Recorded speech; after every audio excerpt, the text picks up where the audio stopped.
कालीन भारत के इस वीडियो में आप लोगों का स्वागत है।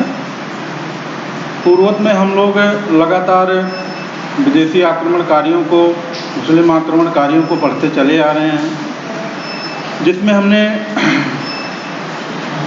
अरब आक्रमणकारी मोहम्मद बिन कासिम के बारे में पढ़ा। जब 712 ईस्वी में उसने भारत पर आक्रमण किया था। मोहम्मद बिन कासिम के सिंध पर आक्रमण के बाद फिर 11वीं शताब्दी में 1000 ईस्वी से लेकर कहा जाता है 1027 ईस्वी तक महमूद गजनबी के भारत पर 17 आक्रमण हुए। उन आक्रमणों के बारे में हमने समझा, जाना। उसके बाद 12वीं शताब्दी के उत्तरार्ध में या यूं कहे अंत में मोहम्मद गोरी का भारत पर आक्रमण होता है। उस आक्रमण में हम लोगों ने देखा प्रथम आक्रमण उसका मुल्तान पर हुआ 1175 ईस्वी में। फिर 1178 ईस्वी में उसने गुजरात पर आक्रमण किया, जहां पर सोलंकी वंश के शासक भीम द्वितीय या मूलराज द्वितीय ने उसे पराजित किया, और इस प्रकार मोहम्मद गोरी की भारत में वह प्रथम पराजय मानी जाती है। फिर उसने 3 महत्वपूर्ण युद्ध लड़े। मोहम्मद गोरी ने भारतीय परिक्षेत्र में चौहान वंश के सबसे शक्तिशाली शासक पृथ्वीराज चौहान तृतीय हुआ करते थे, उनको तराइन के युद्ध में उसने ललकारा, लेकिन प्रथम युद्ध में 1191 में वह पराजित हो गया। उसके बाद पुनः उसने 1192 ईस्वी में तराइन के द्वितीय युद्ध में पृथ्वीराज चौहान तृतीय को पराजित करने में सफलता मिली उसको, और इस प्रकार उसने भारत के सबसे शक्तिशाली राजपूत वंश को समाप्त करके भारत में तुर्की साम्राज्य की मान चलिए सल्तनत काल की शुरुआत करने का आगाज कर दिया।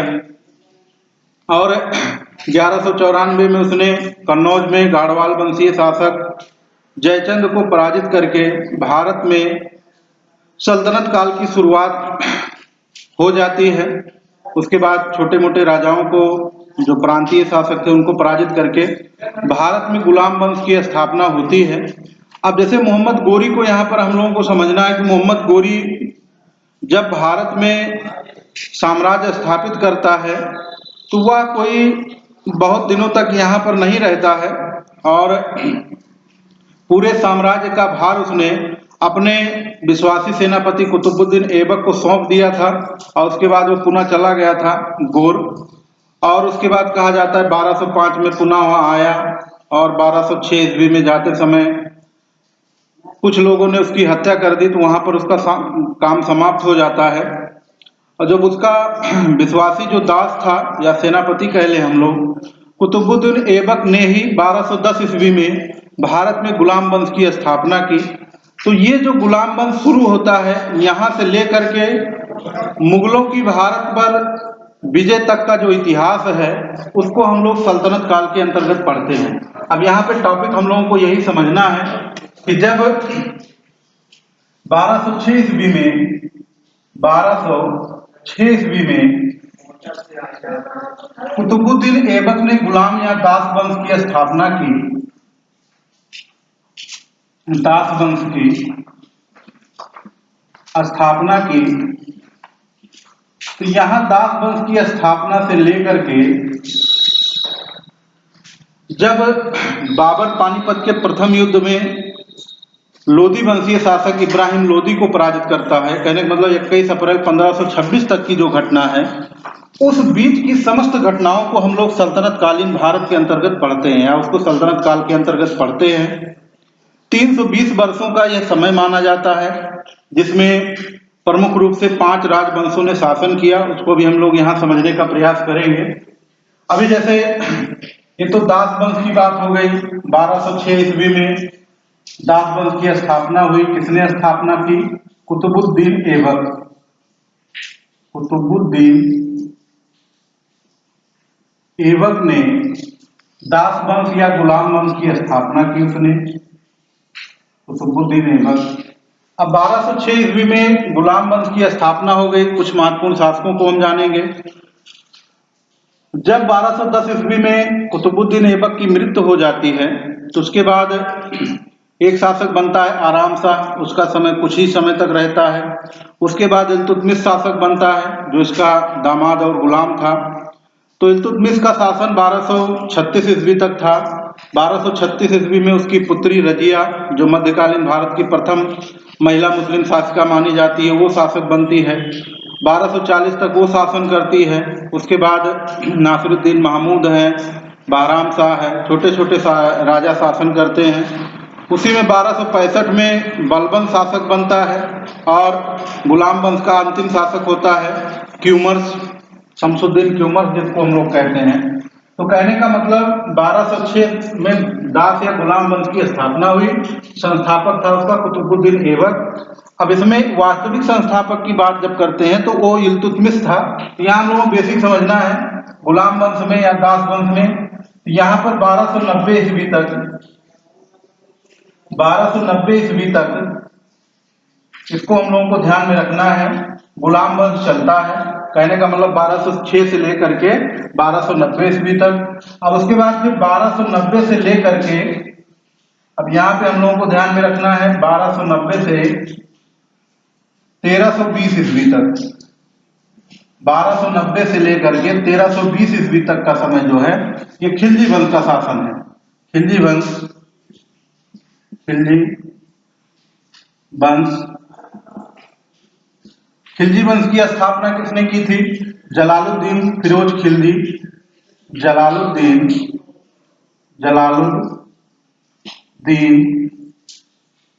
फिरोज खिलजी इसके संस्थापक थे, या जलालुद्दीन खिलजी भी इनको कहा जाता है, फिरोज खिलजी। अब खिलजी वंश में हमको किसको किसको पढ़ना है स्पेशली? खिलजी वंश के कौन कौन से महत्वपूर्ण शासक थे? जलालुद्दीन खिलजी तो था ही, संस्थापक था ये। इसमें सबसे महत्वपूर्ण है अलाउद्दीन खिलजी को हम लोगों को पढ़ना है, जो खिलजी वंश का सबसे महत्वपूर्ण और भारतीय इतिहास में सल्तनत काल का सबसे महत्वपूर्ण और सबसे सशक्त और प्रभावशाली शासक सिद्ध होता है। उसके बाद फिर 1320 से लेकर के 1414 ईस्वी तक का समय है। 1320 से लेकर के 1414 ईस्वी तक का समय तुगलक वंश का है। तुगलक वंश। अब तुगलक वंश में हम लोगों को किसको किसको पढ़ना है? सबसे पहले यहाँ संस्थापक देख लें, गयासुद्दीन तुगलक। अब तुगलक वंश का जो संस्थापक था वो गयासुद्दीन तुगलक है। इसमें जो सबसे महत्वपूर्ण शासक हैं दो हैं स्पेशली। एक है मोहम्मद बिन तुगलक, जो सल्तनत काल का सबसे शिक्षित और बुद्धिमान शासक माना जाता है। एक है फिरोज शाह तुगलक, जिसको सल्तनत कालीन अकबर की संज्ञा दी जाती है। तो ये 1320 ईस्वी में तुगलक वंश स्थापित होता है खिलजी वंश की समाप्ति के बाद, और तुगलक वंश के शासकों ने 1414 ईस्वी तक शासन किया। संस्थापक इसके गयासुद्दीन तुगलक थे। आगे के क्रम में फिर हम लोगों को 1414 ईस्वी से लेकर के 1451 ईस्वी तक 1451 ईस्वी तक हम लोगों को पढ़ना है सैयद वंश।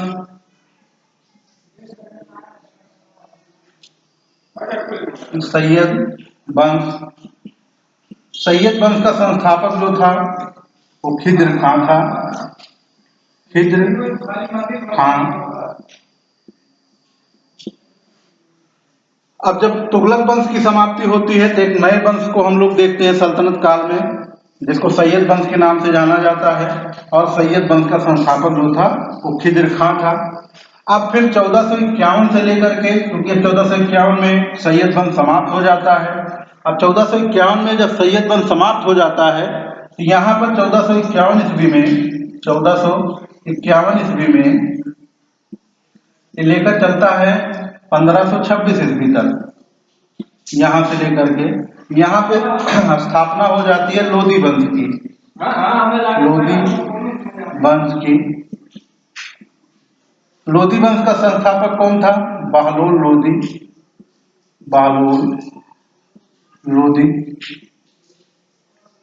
लोधी वंश का संस्थापक बहलोल लोधी था। अब लोधी वंश में किसको पढ़ना है स्पेशली हम लोगों को? अब सैयद वंश में अगर बात करें तो खिज्र खां सबसे मेन था। उसके बाद एक दो उत्तराधिकारी इसमें और भी थे, वो कोई बहुत महत्वपूर्ण शासक नहीं है। लोधी वंश में हम लोगों को स्पेशली 2 शासकों को पढ़ना है, एक सिकंदर लोधी को और एक है इसी में अंतिम शासक इब्राहिम लोधी को। तो कहने का मतलब सल्तनत कालीन भारत के अंतर्गत इन 5 वंशों को प्रमुख रूप से हम लोग पढ़ेंगे। अब यहाँ जो 1526 की बात है, अब 1526 में ही पानीपत का प्रथम युद्ध होता है, जो बाबर आता है और यहाँ पर वो आक्रमण करता है और इस वंश के जो अंतिम शासक थे इब्राहिम लोधी को पराजित करता है। भारत में यहीं से सल्तनत कालीन भारत समाप्त हो जाता है, तुर्कों की सत्ता समाप्त हो जाती है और एक नवीन वंश का उदय भारत में होता है, जिसको हम लोग मुगल काल के रूप में पढ़ते हैं। ये तो बात हो गई गुलाम वंश में, सल्तनत काल में प्रमुख राजवंशों के बारे में। अब इसमें कुछ घटनाएं और हैं जिसको हम लोग स्पेशली पढ़ेंगे, जैसे चंगेज खां का भारत पर आक्रमण। चंगेज खां का भारत पर आक्रमण 1398 ईस्वी में तैमूर लंग का भारत पर आक्रमण हुआ था। तैमूर लंग का भारत पर आक्रमण, तैमूर लंग का भारत पर जो आक्रमण हुआ 1398 ईस्वी में। अब यहाँ 2 घटनाओं को, इनको भी हम लोगों को पढ़ना है, सल्तनत कालीन भारत के अंतर्गत ही चंगेज खां जो इल्तुतमिश के समय में इसका आक्रमण हुआ। क्योंकि चंगेज खां जो था ये मंगोल थे, तो मंगोलों का आक्रमण भारत पर लगातार उत्तर पश्चिम सीमा प्रांत में बना रहा। इसको भी जो आगे हम लोग पढ़ेंगे तो देखेंगे तुगलक काल में गयासुद्दीन तुगलक ने मंगोलों के आक्रमण को रोका। अलाउद्दीन खिलजी को हम लोग पढ़ेंगे तो वहां पर उसने किलेबंदी वगैरह कराई। जलालुद्दीन फिरोज खिलजी को देखेंगे तो उसने भी मंगोलों के आक्रमण का प्रतिरोध किया। और जो तैमूर लंग था ये भी एक आक्रांता ही था, जिसका 1398 ईस्वी में भारत पर आक्रमण हुआ, जब भारत में तुगलक सत्ता शासन कर रही थी। तो ये 2 चीजें हम लोग पढ़ेंगे। और उसी दरमियान जब हम लोग तुगलक वंश पढ़ते हैं 1320 से लेकर के 1414 ईस्वी तक, इसी तुगलक वंश में एक शासक हुआ करते थे मोहम्मद बिन तुगलक। मोहम्मद बिन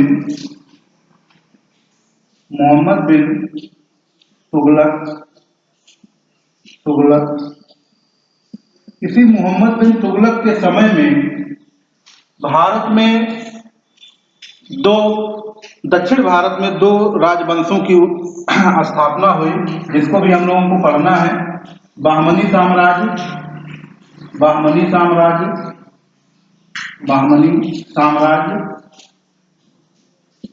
इसकी स्थापना 1336 ईस्वी में हुई थी। हसन गंगू ने इसकी स्थापना की थी। और एक पढ़ना है बहमनी साम्राज्य के साथ विजयनगर साम्राज्य।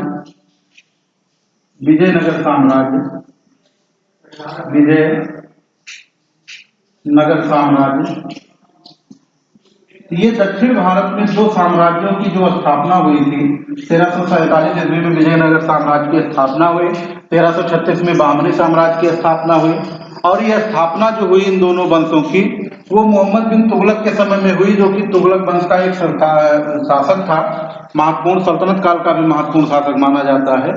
तो उसी के समय में बहमनी साम्राज्य की स्थापना हुई और विजयनगर साम्राज्य की स्थापना हुई। तो जैसे बहमनी साम्राज्य को हम लोग देखेंगे, इसके संस्थापक हसन गंगू थे। विजयनगर साम्राज्य की स्थापना हरिहर एवं बुक्का ने की। इसकी 1336 में होती है, इसकी 1347 ईस्वी में स्थापना होती है। तो इतनी सारी चीजों को कैलकुलेट करके हम लोगों को सल्तनत कालीन भारत में समस्त चीजों का अध्ययन करना है कि क्या स्थितियां रही, चंगेज खां का आक्रमण कब हुआ, कैसे हुआ, किस प्रकार हुआ, तैमूर लंग का आक्रमण कैसे हुआ, किस पर हुआ। दक्षिण भारत के जो 2 साम्राज्य थे, बहमनी साम्राज्य और विजयनगर साम्राज्य, उनके बारे में क्या स्थितियां रही, किन शासकों ने किस प्रकार की उपलब्धियां दर्ज की। और प्रमुख रूप से 320 वर्षों के इतिहास के अंतर्गत दास वंश, खिलजी वंश, तुगलक वंश, सैयद वंश और लोधी वंश के बारे में हम लोग अध्ययन करेंगे। तो आज के वीडियो में इतना ही, बाकी और आगे हम लोग दास वंश का अध्ययन करेंगे। Thank you.